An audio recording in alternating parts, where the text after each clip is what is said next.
지난 3일간 평안하셨습니까? 우리 오늘도 살아계신 하나님 앞에 같이 예배드리겠습니다. 우리 먼저 신앙 고백합니다.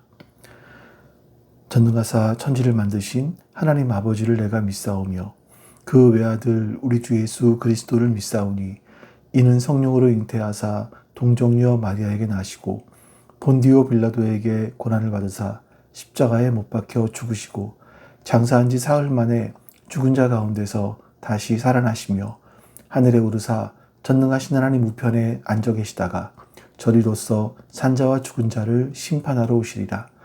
성령을 믿사오며 거룩한 공회와 성도가 서로 교통하는 것과 죄를 사하여 주시는 것과 몸이 다시 사는 것과 영원히 사는 것을 믿사옵나이다. 아멘. 네, 이제 우리 같이 하나님을 찬송하겠습니다.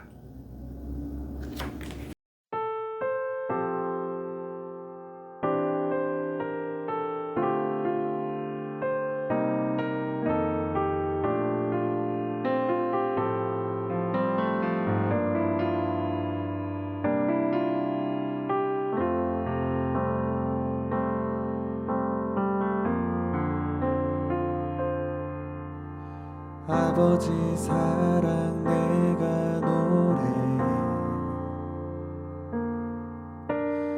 아버지 은혜 내가 노래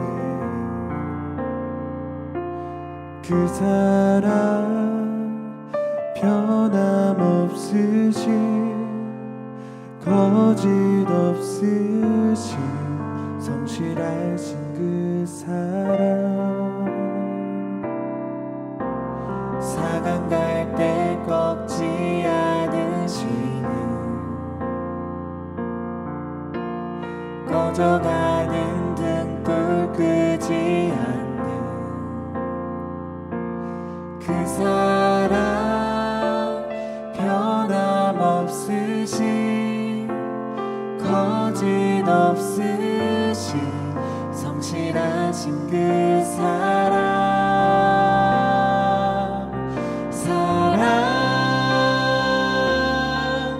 그 사랑 날 위해 죽으신 날 위해 다시 사신 예수 그리스도 다시 오실 그 사랑 죽음도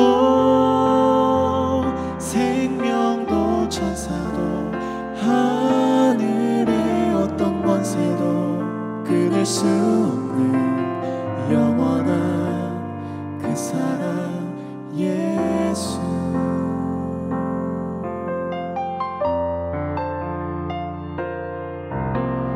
아버지 사랑 내가 노래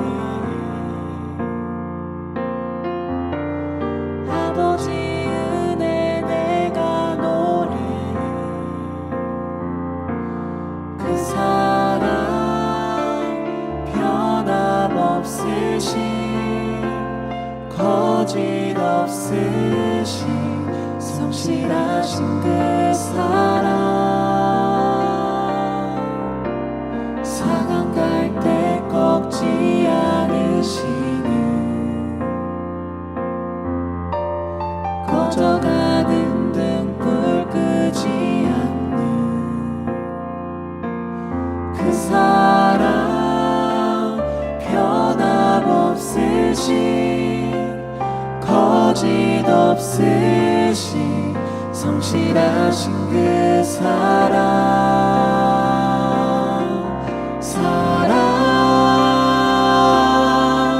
그 사랑 날 위해 죽으신 날 위해 다시 사신 예수 그리스도 다시 오실 그 사랑 죽음도 생명도 천사도 하늘의 어떤 권세도 끊을 수 없는 영원한 그 사랑 예수 그 사랑 날 위해 죽으신 날 위해 다시 사신 예수 그리스도 다시 오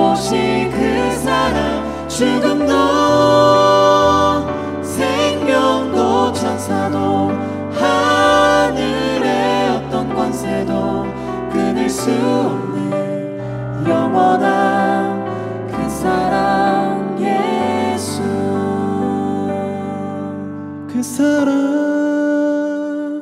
날 위해 죽으신 날 위해 다시 사신 예수 그리스도 다시 오실 그 사랑 죽음도 생명도 천사도 하늘의 어떤 권세도 끊을 수 없는 영원한 그 사랑 예수 영원한 그 사랑 예수 영원한 그 사랑 예수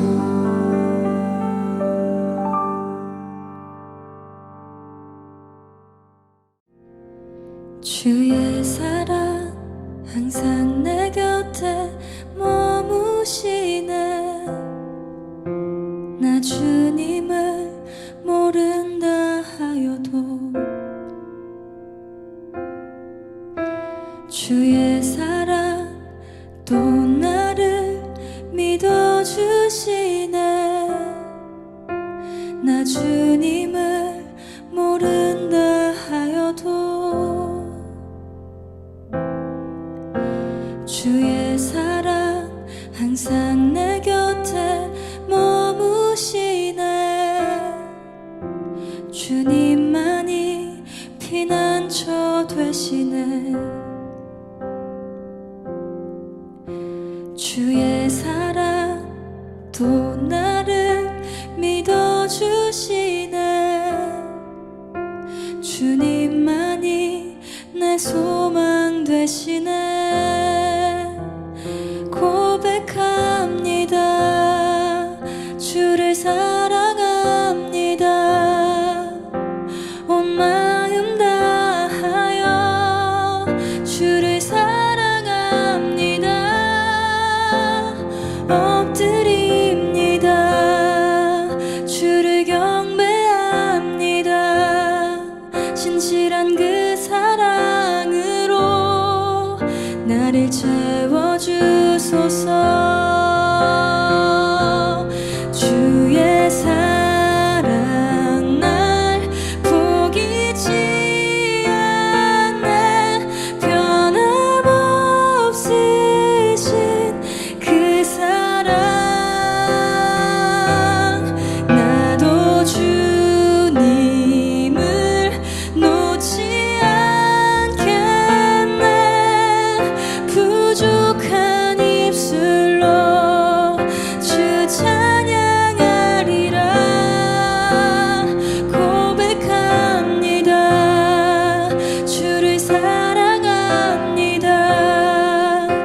온 마음 다하여 주를 사랑합니다. 엎드립니다. 주를 경배합니다. 신실한 그 사랑으로 나를 채워주소서.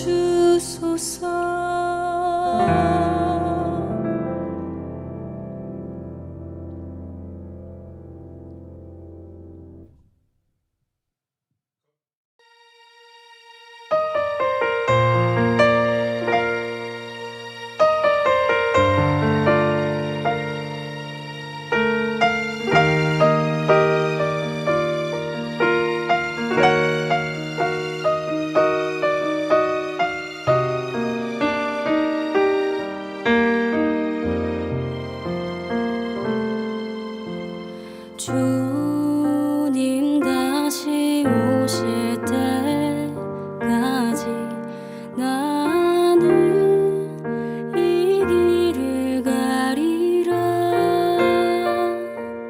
좁은 문 좁은 길 나의 십자가 지고 나의 가는 이 길 끝에서 나는 주님을 보리라.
내 사모하는 주님 영광의 왕이시라.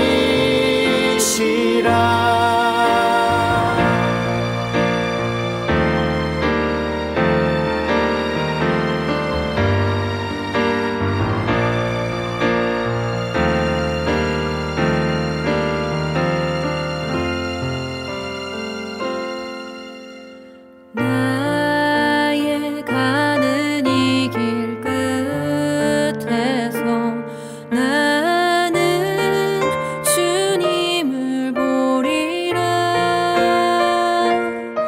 영광의 내 주님 나를 맞아주시니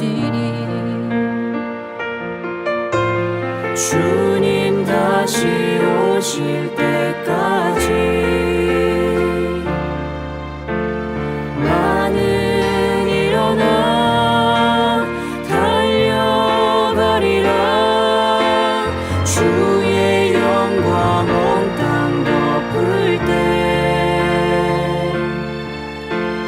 나는 일어나 노래하리. 내 사모하는 주님 온 세상 구주시라. 내 사모하는 주님 영광의 왕이시라. 마라나타 아멘. 주 예수여 오시옵소서. 마라나타 마라나타 아멘. 주 예수여 오시옵소서. 마라나타 마라나타 아멘. 주 예수여 오시옵소서. 마라나타 마라나타 아멘. 주 예수여 오시옵소서. 마라나타 마라나타 마라나타 마라나타 마라나타 마라나타 마라나타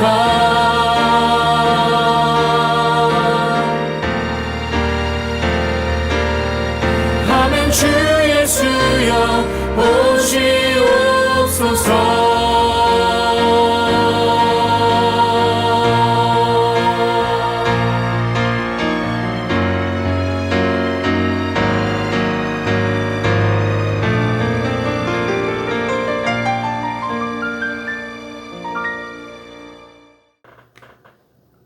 이제 오늘 예배를 위해서 옆에 기도 제목 보시면서 같이 기도하겠습니다. 우리 기도합니다.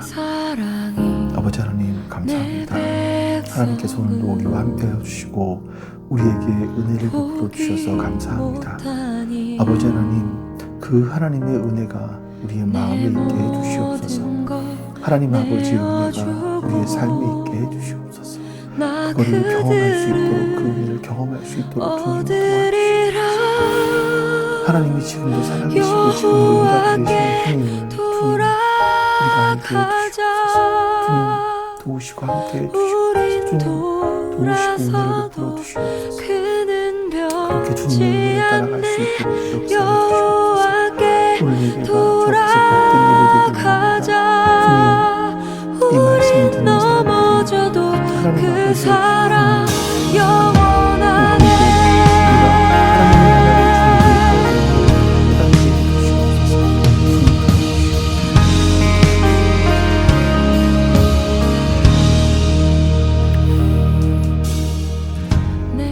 아버지 하나님, 오늘도 우리와 함께하여 주시니 감사합니다.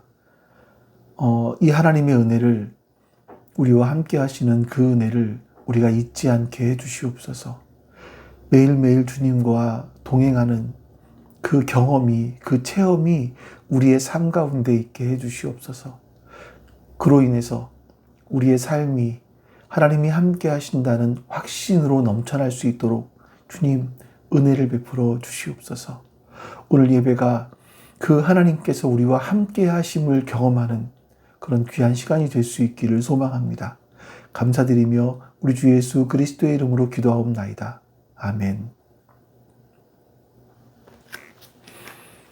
네, 우리 같이 하나님 말씀 보겠습니다. 하나님 말씀은 누가복음 16장 1절에서 9절까지 말씀입니다. 누가복음 16장 1절부터 9절까지 말씀. 제가 봉독하겠습니다. 예수께서 제자들에게 말씀하셨다.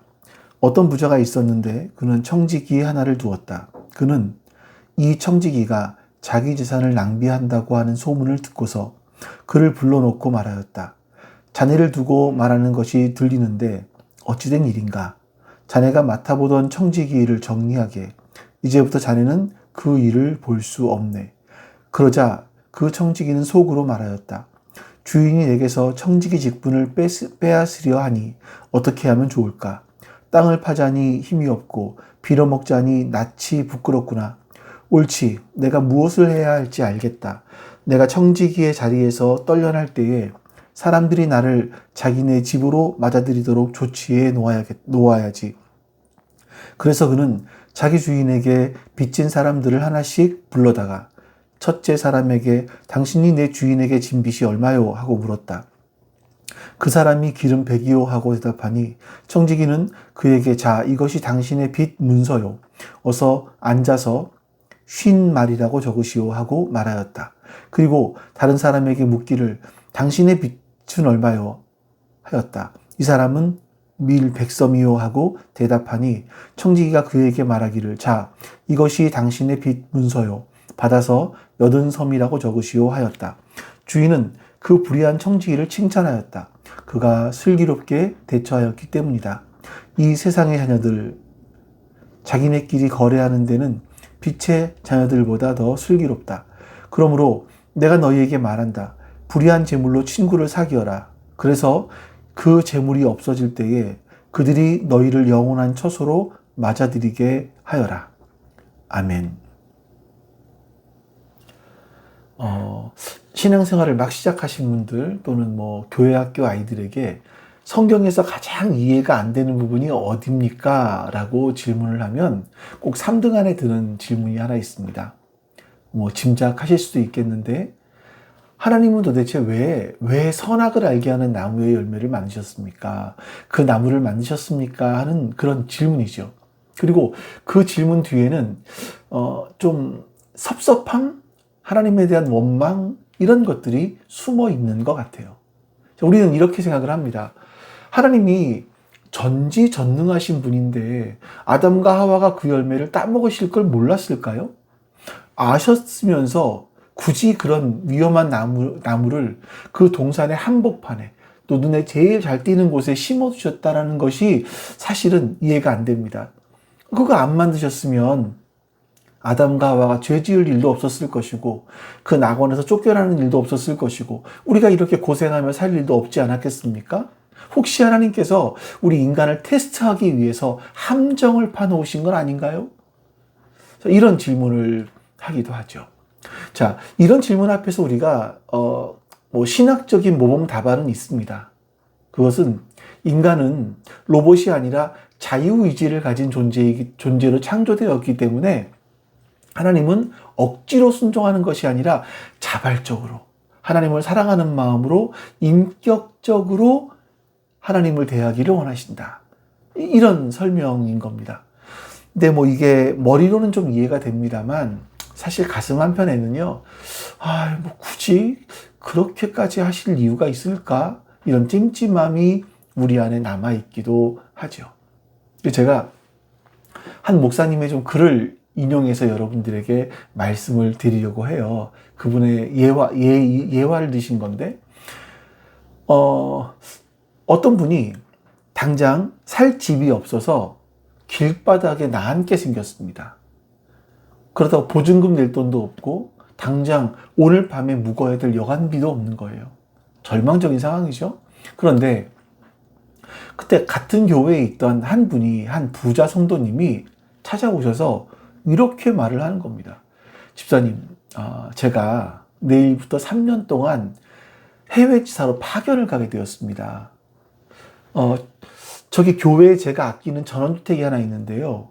그 집을 비워두자니 관리가 안 될 것 같고, 그래서 집사님 가족이 거기에 들어가서 3년 동안만 살아주시면 안 되겠습니까? 이런 질문을 하는 겁니다. 귀가 번쩍 뜨이겠죠? 하지만 이런 걱정도 앞설 수 있습니다. 저희가 보증금 낼 돈도 없고요. 월세를 낼 형편도 없어 안 됩니다. 자, 이렇게 말을 하자. 이 부자 성도님이 이렇게 손사래를 치면서 말을 합니다. 돈이라니요. 무슨 말씀이십니까? 제가 부탁을 드리는 거니까 집세는 당연히 없습니다. 제가 3년치 세금, 보험료, 전기세, 난방비, 인터넷 요금까지 다 미리 납부해뒀습니다.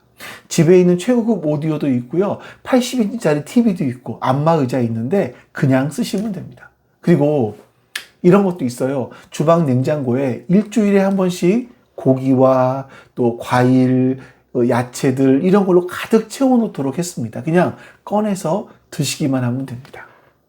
이렇게 말을 합니다. 이건 뭐 로또 맞은 것도 아니고 얼마나 좋겠습니까? 근데 그분이 떠나면서 마지막으로 아주 사소한 부탁을 하나 한 거예요. 그런데 집사님, 꼭 이거 하나만은 기억해 두셔야만 합니다. 현관문 위에 보면 작은 나무 상자가 하나 있거든요. 근데 그 안에는 이 집에 집 문서가 들어 있습니다. 다른 건 다 마음대로 하셔도 되지만 그 상자만큼은 절대 손대지 마십시오.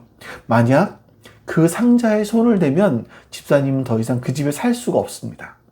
이것 하나만 지켜주시면 이 집은 3년 동안 집사님께서 마음대로 사용하실 수 있습니다. 여러분, 그런 제안을 거절하게 하실 수 있겠습니까? 아마 아이고 감사합니다 하면서 넙죽절이라도 했을 것 같아요. 그냥 상자 하나 안 건드리는 게 뭐가 그렇게 대수겠습니까? 자, 여러분, 이것이 바로 하나님께서 아담과 하와에게 주신 환경인 거예요. 에덴 동산은요, 부족함이 없는 완벽한 곳입니다. 거기 선악을 알게 하는 나무는요, 현관문 위에 있는 작은 상자와도 같아요. 이 모든 걸 마음대로 누려라. 단 네가 주인이 아니라 내가 주인이라는 것을 기억하기 위해서 저 나무 열매만은 건드리지 마라. 이렇게 하나님께서 말씀하신 거죠. 자, 이제 여러분은요, 이 꿈 같은 전원주택에 입주를 했습니다. 처음은 어땠을까요? 매일 아침 눈을 뜰 때마다 얼마나 감격스러웠겠습니까?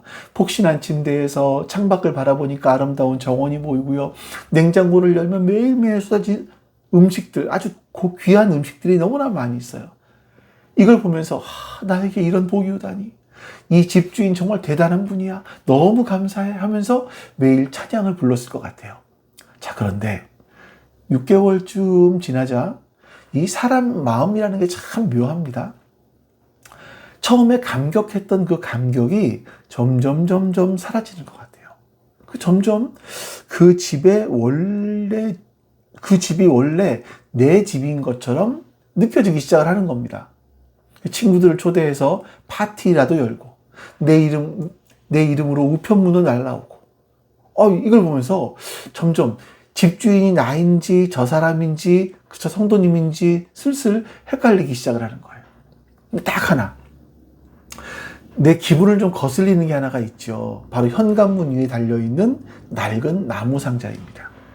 집에 들어갈 때마다 그 상자가 보이는 거예요. 이걸 볼 때마다 정신이 퍼쩍 듭니다. 맞아, 이 집은 내 집이 아니지. 주인은 따로 있지. 3년이 지나면 내가 이 집을 비워줘야 되지. 이런 퍼뜩 생각이 드는 거예요. 자, 여러분, 그 상자는요, 단순한 장식품이 아니었었습니다. 내가 주인이 아니라 나는 관리인이다 라는 것을 일깨워주는 기억 매체인 거예요. 넘지 말아야 될 선을 보여주는 어떤 하나의 물증이었던 겁니다. 만약 누군가 내 집 앞에 쓰레기를 버리면 아마 주인처럼 화를 낼 수도 있고요. 정원을 가꿀 수도 있고요. 하지만 저 상자를 올려다보는 순간만큼은 내가 겸손해질 수밖에 없는 거죠. 그게 바로 하나님께서 에덴 동산에 그 한복판에 선악을 알게 하는 나무를 두신 이유입니다. 우리의 정체성을 확인해라. 이런 거죠. 표지판처럼 두신 거죠. 자, 그런데 어느 날 이웃 사람 하나가 찾아와서 아주 내 귀에 달콤한 말을 속삭입니다. 저기요, 선생님. 집주인이 이 집에 있는 거 아무것도 손대지 말라고 하던가요? 이렇게 답을 하죠. 아니요. 다 써도 되는데 저 현관위에 있는 상자만은 건드리지 말라고 했습니다. 저거 건드리면 쫓겨날지도 모른다. 이렇게 얘기를 했습니다. 자, 그러자 그가 씩 웃으면서 이렇게 말을 합니다. 에이, 설마 쫓아내겠어요? 주인이 왜 못 건드리는 줄 아세요? 당신이 저 상자 안에 있는 집문서의 이름을 자신의 이름으로 바꿔버릴까봐 그런 거예요. 그러니까 눈 딱 감고 저 상자 열어서 명의를 바꾸세요. 그러면 3년이 아니라 영원히 이 집은 당신의 집이 될 겁니다. 당신이 이 집의 진짜 주인이 되는 거지요. 라고 말을 합니다. 자, 이 말을 듣는 순간 마음이 흔들리죠. 아, 진짜 그렇네. 내가 왜 굳이 주인의 눈치를 보고 살아야 되지? 내가 주인이 되면 되는 거 아니야? 이런 생각이 드는 거죠. 자, 그리고 나서 그 상자를 다시 보니까 전과는 다르게 보이는 거예요. 전에는 그냥 낡은 나무 상자 정도로만 보였는데 이제 지금 보니까 나를 이 집의 진짜 주인으로 만들어줄 수 있는 그런 탐스러운 보물 상자와 같이 보이는 겁니다. 여러분, 사탄의 유혹은요, 네가 나쁜 짓을 해라 이런 게 아닙니다. 네가 너의 인생의 주인이 되면 돼. 네가 너의 인생의 하나님이 되어라. 이렇게 말을 하죠. 자, 그 말을 듣고 선악과를 보자 이게 전과는 완전히 다르게 보입니다. 성경은 그 순간을 이렇게 묘사하고 있습니다. 여자가 그 나무의 열매를 보니 먹음직도 하고 보암직도 하였다. 그뿐만 아니라 사람을 슬기롭게 할 만큼 탐스럽기도 한 나무였다. 여자가 그 열매를 따서 먹고 함께 있는 남편에게도 주니 그도 그것을 먹었다. 여러분, 결국 욕망이 눈을 가리면 판단력이 흐려집니다. 아담과 하와는 그 선을 넘었고요. 그렇게 원했던 주인 노릇은커녕 에덴 동산에서 쫓겨나는 비극을 맞이하게 된 거죠. 자, 여러분, 이런 일들이 태초에만 있는 일이었을까요? 아닙니다. 이건 지금 우리들의 이야기예요. 하나님은 우리 각자에게 청지기라는 사명을 주셨어요. 청지기의 사명을 주셨습니다. 어떤 분에게는 물질을 관리하는 청지기의 사명을 주셨어요. 그분은 아마 남들보다 더 많은 재물을 얻는 능력을 받으셨겠죠. 어떤 분은 사회적 지위가 높은 그런 사명을 주기도 하시고, 어떤 분은 지적인 능력이 굉장히 뛰어난 사명을 맡기기도 하십니다. 이유는 단 하나예요. 그것을 가지고 하나님을 섬기고 이웃을 섬겨서 하나님이 만드신 이 세상을 더 아름답게, 창세기에 나와 있는 것처럼 경작해라, 이겁니다. 더 아름답게 만들어가라 라고 주신 그러한 사명인 겁니다. 근데 자꾸 우리는 착각을 하는 거죠. 내 통장의 돈이 내 노력의 대가인 줄 알아요. 내가 가진 지위가 내가 잘나서 얻은 권력인 줄 알아요. 청직이라는 명찰을 떼어버리고 그 자리에 주인이라는 명찰을 우리가 내 이름을 거기 써서 달고 싶은 거죠. 물질의 주인이 되려다가 돈의 노예가 되고요. 지식의 주인이 되려고 하다가 교만의 늪에 빠지는 사람들이 엄청나게 많습니다. 에덴의 비극이 우리의 삶의 현장에서 매일매일 반복되고 있는 겁니다. 자, 오늘 우리가 읽었던 누가복음 말씀은요, 정확하게 이런 위기에 처한 사람이 나와요. 우리가 일반적으로 이 사람을 불의한 청직이다 이렇게 부릅니다. 자, 배경을 잠시 설명을 드릴게요. 당시에요, 그 로마 배경 아래서는 아주 넓은 땅을 가진 부자들이 많이 있었습니다. 땅이 워낙 넓고 각지에 흩어져 있다 보니까 그 각 지역마다 그 지방에서 땅을 관리할 수 있는 그런 사람들을, 대리인을 세우는 거죠. 그 청직이라고 불렀습니다. 근데 지금 말로 하면 전문 CEO 정도, 경영인이라고 말할 수도 있겠죠. 자, 이 청직에게는요, 아주 막강한 권력이 주어집니다. 주인의 재산을 관리해요. 그리고 소장농들과 주인을 대신해서 계약을 맺기도 하고요. 또 사람들에게 돈을 빌려주기도 했습니다. 자, 그런데 지금 이 청지기에게 아주 인생 최대의 위기가 닥치는 거예요. 이 주인의 귀에 좋지 않은 소문이 들렸기 때문입니다. 1절 말씀을 볼게요. 예수께서 제자들에게 말씀하셨다. 어떤 부자가 있었는데 그는 청지기 하나를 두었다. 그는 이 청지기가 자기 재산을 낭비하고 한다고 하는 소문을 듣고서, 자, 성경은 그가 주인의 재산을 낭비했다라고 말하죠. 여러분이 낭비했다라는 말이 어디서 들은 기억 나지 않으십니까? 앞에서 그 둘째 아들이 아버지의 재산을 미리 상속받아서 먼 곳에 가서 그걸 낭비했다라고 한 단어와 똑같은 단어입니다. 그러니까 이런 거죠. 흥청망청 막 그 돈을 쓰는 겁니다. 관리를 소홀히 했다. 이런 거예요. 자, 이 소문을 들은 주인이 그 청지기를 호출합니다. 2절에 그를 불러놓고 말하였다. 자네를 두고 말하는 것이 들리는데 어찌된 일인가? 자네가 맡아보던 청지기 일을 정리하게. 이제부터 자네는 그 일을 볼 수, 쉽게 말해서 너 이제 해고야. 장부 정리해서 다 가지고 와. 그리고 후에 짐 싸. 이런 얘기죠. 자, 이 청지기에게 청지기의 일을 정리하라라는 이 명령은요, 단순하게 직장을 잃게 되는 차원이 아닌 겁니다. 그동안 그가 누려왔던, 주인을 대신해 누려왔던 사회적인 지위, 경제적인 풍요, 사람들의 존경, 대우, 한순간에 다 날아가 버리는 거예요. 이 청직이라는 직함이 떨어지는 순간 이 사람은 아무것도 아닌 존재, 껍데기만 남은 인간이 되는 거죠. 3절에서 그러자 청지기는 속으로 말하였다. 주인이 내게서 청지기 직분을 뺏으려 하니 어떻게 하면 좋을까? 땅을 파자니 힘이 없고 빌어먹자니 낯이 부끄럽구나. 자, 이 사람은 냉정하게 그 자신의 현실을 시뮬레이션 해보는 거예요. 육체 노동을 하자니 체력이 안 되죠. 또 국어를 하자니 자존심이 상하는 이런 상황인 겁니다. 근데 바로 그 순간에 아주 기가 막힌, 또 어떻게 보면 아주 교활해 보이는 아이디어가 딱 떠오릅니다. 4절과 5절. 옳지. 내가 무엇을 해야 할지 알겠다. 내가 청지기의 자리에서 떨려날 때에 사람들이 나를 자기네 집으로 맞아들이도록 조치해 놓아야지. 그래서 그는 자기 주인에게 빚진 사람들을 하나씩 불러다가 첫째 사람에게 당신이 주인에게 진 빚이 얼마요? 하고 물었다.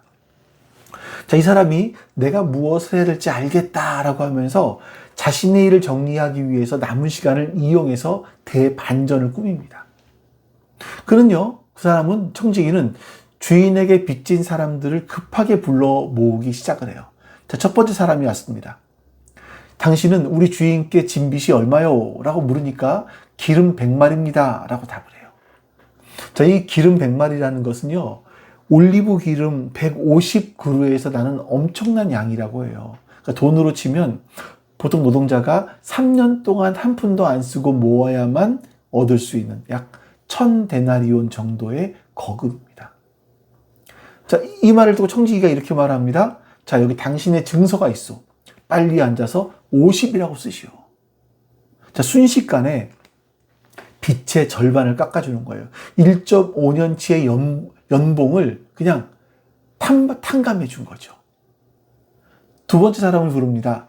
당신은 얼마를 빚졌습니까? 네, 밀 100석입니다. 이건 더 큽니다. 노동자가 7년을 꼬박 모아야 되는 약 2,500데나리온 정도의 가치라고 얘기를 해요. 여기 증서에 80이라고 쓰시오.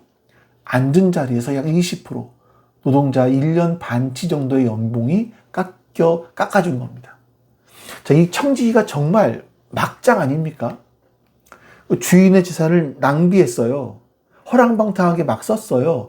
그 쫓겨나는 마당인데, 아니, 마지막까지 주인의 돈을 제멋대로 쓰는 겁니다. 이런 황당한 일이 어디 있습니까? 횡령도 이런 이런 대담한 횡령이 없는 거예요. 자, 그런데 여러분, 여기는요, 이스라엘 사람들만이 아는 숨겨진 역사적 비밀이 하나 있습니다. 우리가 이 부분을 이해하기 위해서는요, 예수님의 의도를 먼저 파악해 보셔야 돼요. 당시 유대 율법 신명기 23장에 보시면 동족에게 이자를 받지 못하도록 철저하게 금지하고 있습니다. 근데 돈을 빌려주는 사람이 이자를 받지 않고 빌려주겠어요? 자, 그래서 어떤 식으로 하냐면 돈을 빌려주는 원금에다가 플러스 이자를 합쳐서 차용증을 써주는 거예요. 예를 들면 이런 겁니다. 자, 기름 50마를 빌려주는 겁니다. 근데 기름이라는 건 변질될 수 있잖아요. 그래서 이 변질될 위험이 있기 때문에 이자를 100% 붙여요. 장부에다가 100말이라고 기록하게 하는 거죠. 그 밀은 보통 20에서 30%의 이자를 붙여서 장부에 기록을 했다고 합니다.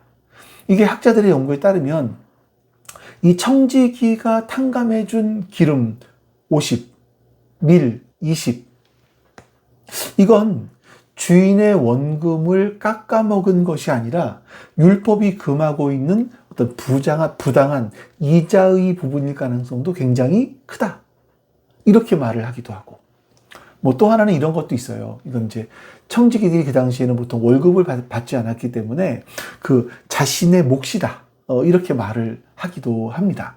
어쨌든, 자, 이게 앞에 것이 맞다고 한다면, 이 빚진 사람들의 어깨를 짓누르고 있는 이 고리대금의 부분을 더 탕감해 준 거잖아요.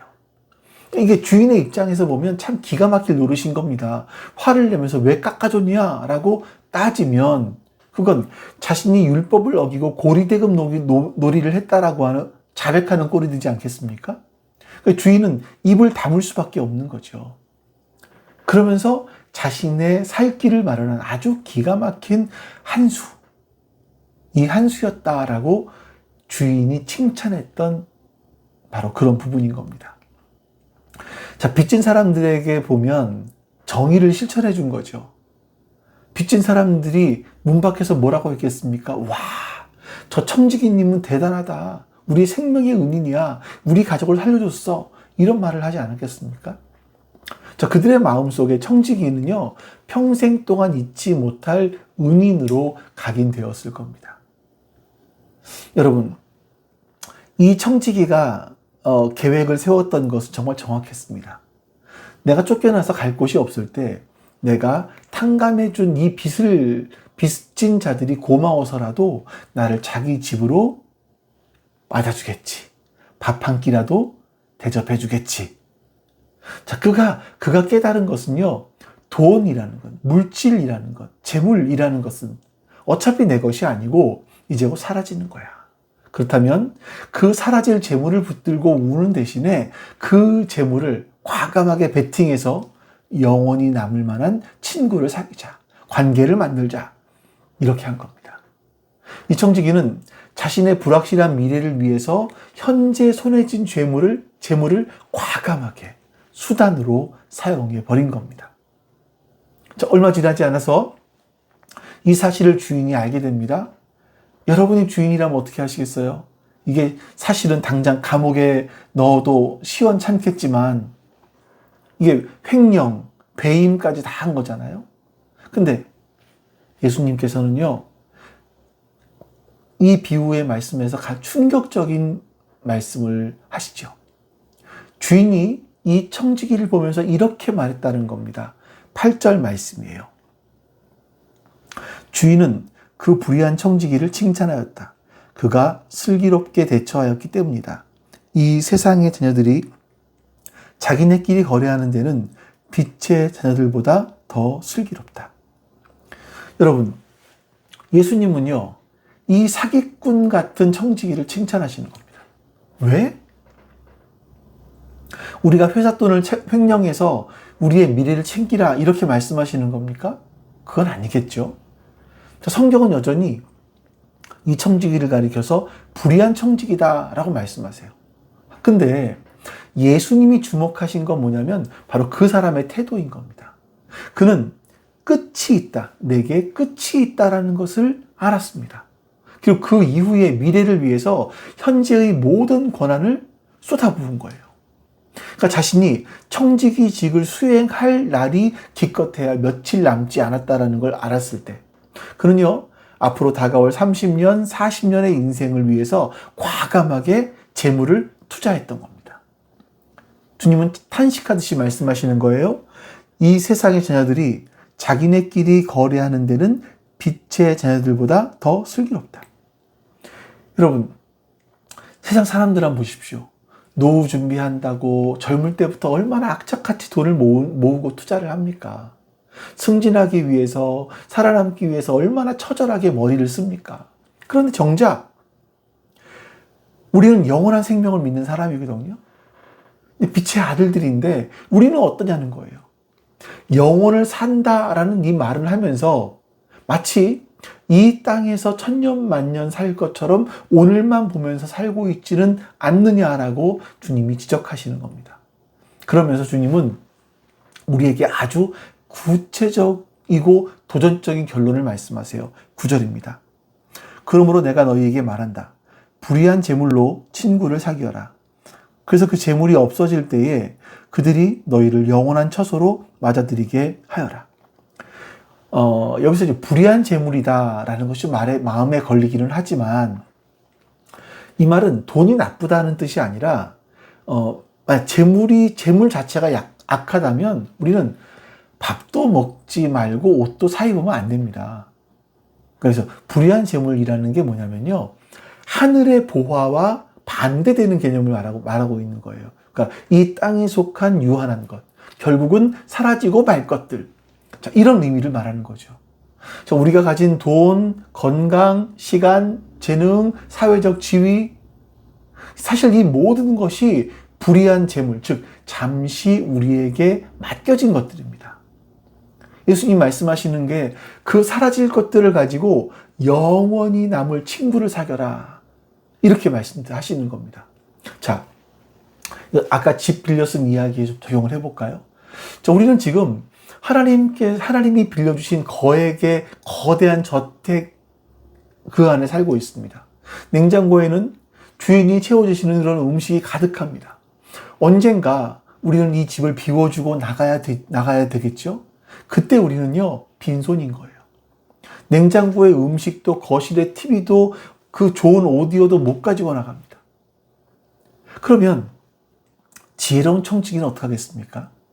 그 냉장고에 있는 음식 어차피 두고 갈 건데 유통기한 지나기 전에 그거 꺼내서 배고픈 이웃을 초대하고 잔치를 벌이는 거예요. 내 것이 아닌 이 주인의 카드로 밥 굶는 사람들에게 밥을 사주고 힘든 사람들을 위로해주고 복음을 전하기 위해 필요한 곳에 후원하는 겁니다. 내 통장의 돈으로 가난한 이웃의 빚을 탕감해 주는 것, 내가 가진 사회적 지위로 억울한 사람을 변호해 주는 것, 나의 지식으로 모든 사람을 가르치는 것, 이것이 불의의 재물로 친구를 사귀는 거예요. 그럼 어떤 일이 벌어지겠습니까? 그 재물이 없어질 때 우리가 죽거나 이 세상의 화폐가 휴지가 되는 그 날, 우리에게 도움을 주던 친구들이 천국문 앞에서 우리를 기다리고 있을 거라는 겁니다. 하나님, 저 사람이 바로 제가 굶어 죽게 생겼을 때 저희 집에 쌀포대를 몰래 갖다 준 사람입니다.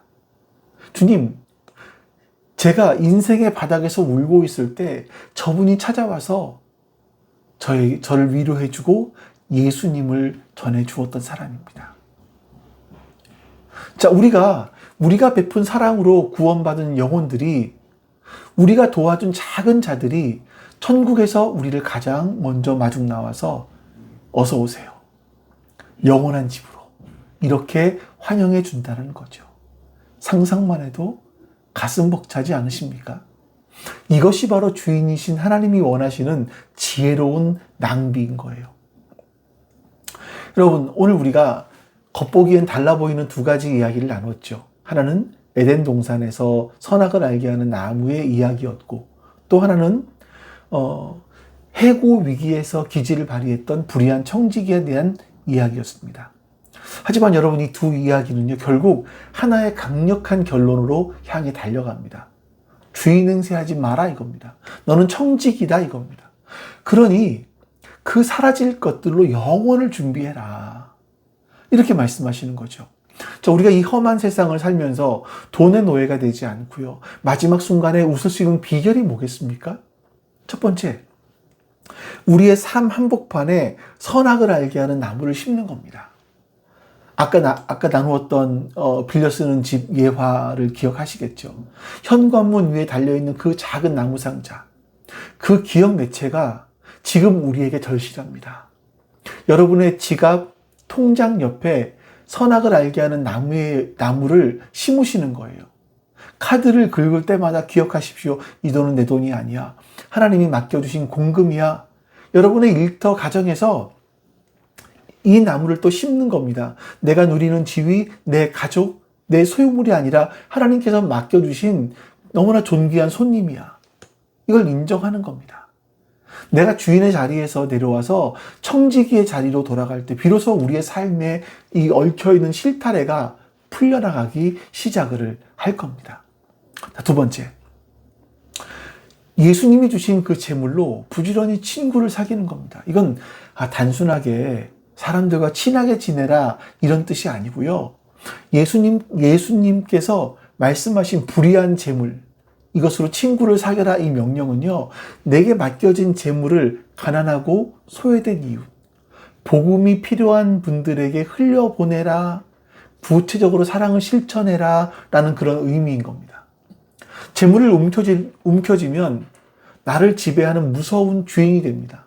그러나 이웃을 향해서 우리의 손을 펼치기 시작하는 순간 생명을 살리는 아름다운 도구가 되는 거예요. 나의 안락함을 위해 쌓아둔 돈은요, 언젠가 안개처럼 사라집니다. 그러나 힘들어하는 이웃의 빚을 탕감해주고 굶주린 자를 먹이고 선교와 구제를 위해 사용된 돈은요, 결코 사라지지 않습니다. 그것은요, 하나님 나라 은행에 저축되어서 영원한 가치로 바뀌게 되기 때문입니다. 여러분, 이것이야말로 다가올 하나님 나라를 준비하는 가장 확실한 지혜로운 투자가 아니겠습니까? 여러분, 우리에게도 아직 기회가 있죠. 아직 해고 통보를 받지 않았습니다. 우리 손에는 사용할 수 있는 재물도 있고 건강도 있고 시간도 있습니다. 언젠가 우리 모두는 이 땅에서의 어떤 임대 계약이 끝나는 날을 맞이하게 되겠죠. 하나님 앞에 서서 우리의 인생의 장부를 펼쳐 보여드리는 그 날이 반드시 옵니다. 그때 주님께서 그 장부를 보시면서 너는 내 것을 가지고 평생 너의 배만 불리다가 왔구나. 너는 네가 주인인 줄 알고 살았구나 하면서 탄식하는 인생이 되어서는 안 되지 않겠습니까? 오히려 주님께서 환한 미소로 우리를 맞으시면서 이렇게 말씀하시기를 소망해요. 착하고 충성된 종아, 참 잘했다. 네가 이 작은 재물로 많은 친구를 사귀었구나. 네가 베푼 사랑 때문에 구원받은 저 많은 사람들을 보았니? 저들이 너를 기다리고 있어. 어서 오너라. 나와 함께 영원한 즐거움에 참여하자. 이렇게 말씀하시겠죠. 여러분, 이런 말씀을 듣는 여러분과 제가 되기를 바라요. 잠시 있다 없어질 재물을 영원한 생명과 맞바꾸는 이 거룩하고 지혜로운 거래에 승리하는 저와 여러분 되실 수 있기를 주님의 이름으로 축원합니다. 자, 우리 시간에 오늘도 하나님께서 주신 말씀을 주기도문에 맞춰서 또 우리 기도하겠습니다. 우리 기도합니다.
말씀에서 듣고 죄를 사하며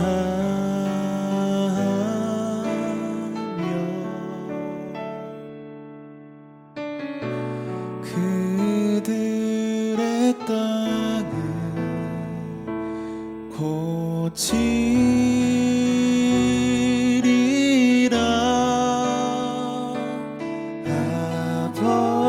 아버지여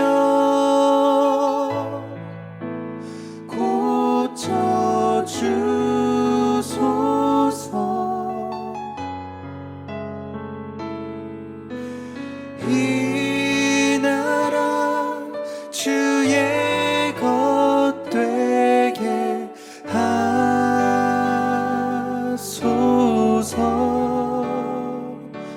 주 하나님 간절히 기도하오니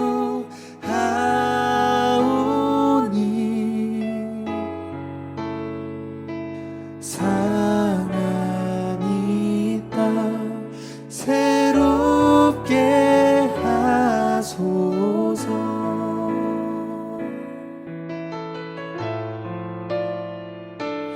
무릎 꿇고 다 경비하여 주께 기도하리. 주의 얼굴을 구하여서 그 악한 길 떠나리.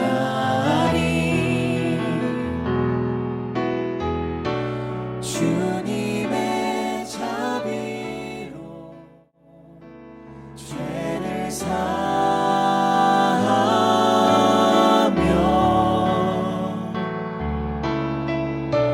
주님의 자비로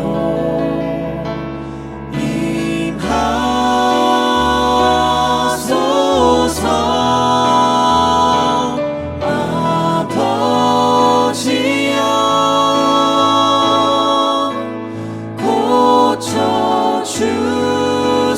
고쳐주소서. 이 나라 주의 것 되게 하소서.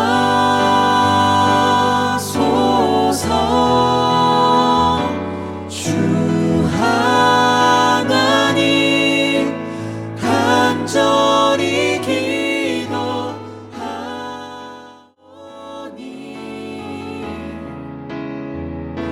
상한 이 땅 새롭게 하소서.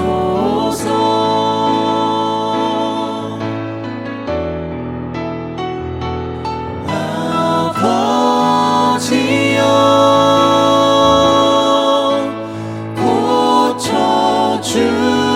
고쳐주소서. 이 나라 주의 것 되게 하소서.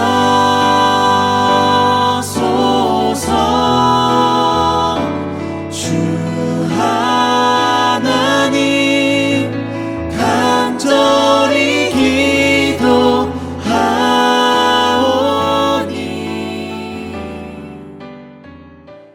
상한 이 땅 새롭게 하소서.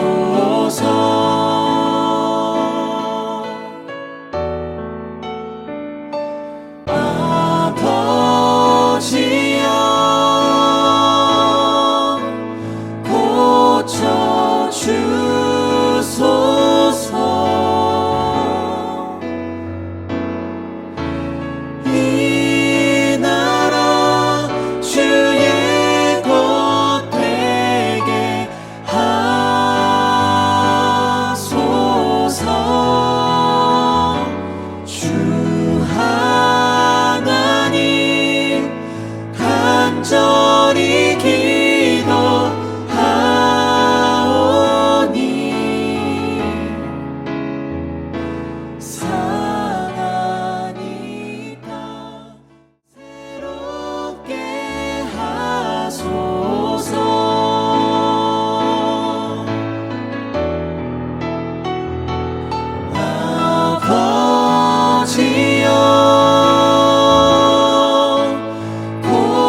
주소서.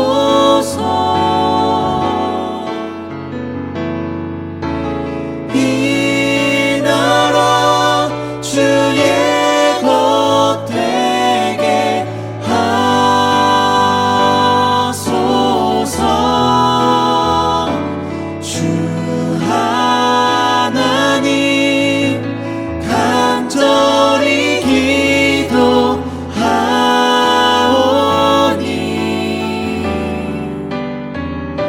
사랑 이 땅 새롭게 하소서.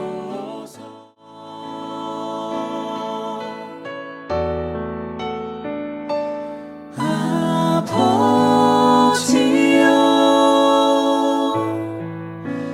고쳐 주소서.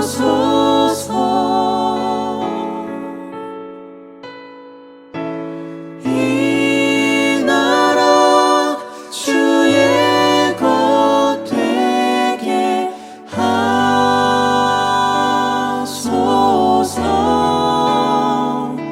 주 하나님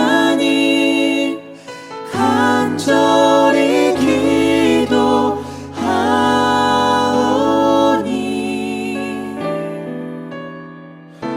상한 이 땅 새롭게 하소서. 아버지여 고쳐 주소서.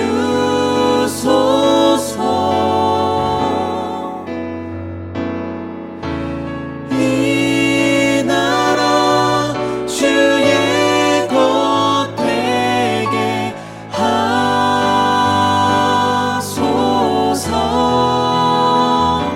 주 하나님 간절히 기도하오니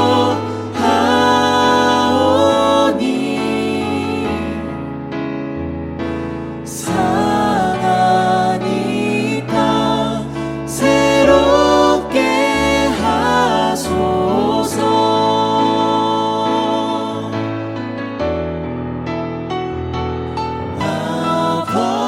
아버지여. 아버지 하나님 감사합니다. 오늘도 하나님께서 우리에게 은혜를 주시사 이렇게 우리가 어찌 살아가야 될지를 깨닫게 하여 주시니 감사합니다. 이 재물, 이 만몬은 나를 위해 쌓아두라고 말씀하시는 것이 아니라 흘려보내라고 말씀하십니다. 그래서 이 불의한 재물로 영원한 친구를 사귀라고, 영혼을 소유하라고 말씀하십니다. 주님, 잊지 않게 해주시옵소서. 그리고 실제로 우리의 삶 가운데 이런 일들이 일어날 수 있도록 주님 우리에게 은혜를 베풀어 주시옵소서. 감사드리며 우리 주 예수 그리스도의 이름으로 기도하옵나이다. 아멘. 하늘에 계신 우리 아버지여, 이름이 거룩히 여김을 받으시오며 나라가 임하시오며 뜻이 하늘에서 이루어진 것 같이 땅에서도 이루어지이다. 오늘 우리에게 일용할 양식을 주시옵고 우리가 우리에게 죄 지은 자를 사하여 준 것 같이 우리 죄를 사하여 주시옵고 우리를 시험에 들게 하지 마시옵고 다만 악에서 구하시옵소서. 나라와 권세와 영광이 아버지께 영원히 있사옵나이다. 아멘.